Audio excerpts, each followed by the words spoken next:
করে ফেললাম। কি?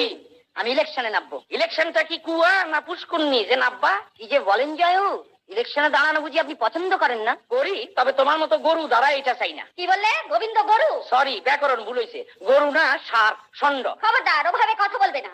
হ্যাঁ রে গোবিন্দ, জিততে পারবি তো? নিশ্চয়ই। ও তুমি দেখে নিও দিদি। জিতা কি করবা? কেন?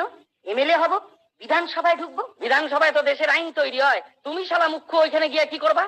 তোমার ফেমাস হইতে হইব, কারণ লোকে তো তোমার চেনে না। ঠিক বলেছেন জয়ু। কি করে ফেমাস হওয়া যায় বলুন তো? উল্টা পাল্টা কথা কইতে হইব, অর্থাৎ এমন কথা কইবা যা নিজেই বুঝলা না, অন্য তো কিছুই বুঝবো না। আর যতই বুঝবো না ততই তোমার দামি লোক অর্থাৎ ইন্টেলেকচুয়াল মনে করবো। আরো একটা লাইন খোলা আছে, একেবারে গম্ভীর হইয়া যদি যাইতে পারো, খালি মৃদু মৃদু হাসবা, সাধারণ লোকে মনে করবো তুমি জিনিয়াস। তারপর যদি এমএলএ হইয়া যাইতে পারো, তখন পজিশন রাখনের লিগা খালি অপোজিশন। তা গম্ভীর আমি হয়ে থাকতে পারবো, কিন্তু